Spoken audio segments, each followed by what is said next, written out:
Hello. We live in a world of enormous time pressures and a overload of information that is at our fingertips.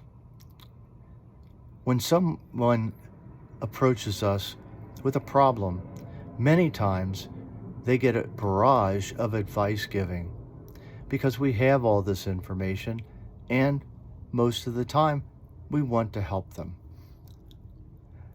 I'm going to talk today about validating and invalidating responses. My name is Steve Hursting. I'm a licensed psychological practitioner practicing in Northern Kentucky.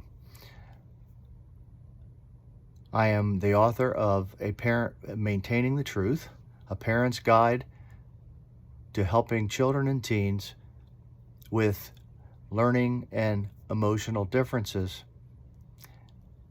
accept their gifts.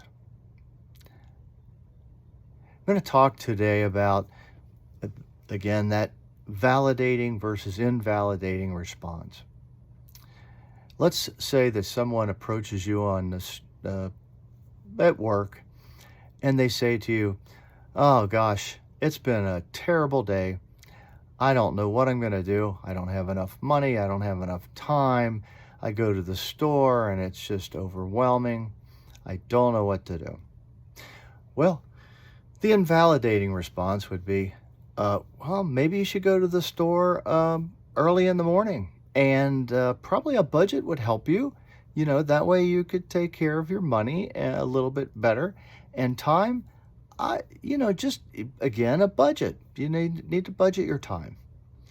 Well, well-meaning and trying to help the person, the problem is that what we are really doing is invalidating them. We're ignoring the fact that they're hurting, that they have emotional pain, and what they really may need is comfort. After comfort, they may be open to some assistance and some help. So, what would be a validating response? Well, a validating response would be something like, "Wow, it really sounds like you've got a lot on your plate. You really have a tough time with all the things that you have to do. Yeah, it's really hard to get it done, isn't it?" It could be anything, but something similar to that would tell the person that, number one, you care, and number two, might open them up to ask, and say, "Yeah, I just don't know what to do." And maybe that opens a door for you to, give them an idea. Validating responses are so important in terms of communication, not only with other adults, but also with our children. And I will talk about that later, and also talk to you about having your children come in and listen to some ideas about how they can validate each other. I appreciate you listening this morning, and I hope that this piece of information can be of some help to you. Remember, validating someone's emotional response does not mean agreement. You're just simply you're validating their feelings. So in the future, I will be talking about this topic, plus another one that's really dear to my heart, and that is RSD. It's rejection sensitive dysphoria.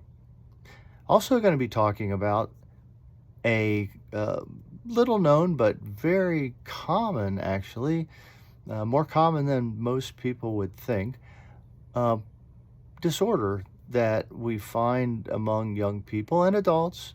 That's nonverbal learning disorder.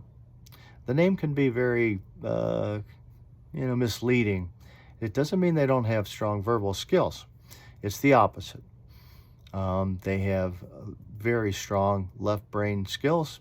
Right brain skills are less efficient. Well, I'll go into that in more detail in future videos. But again, I thank you for listening, and I hope you have a great rest of your day.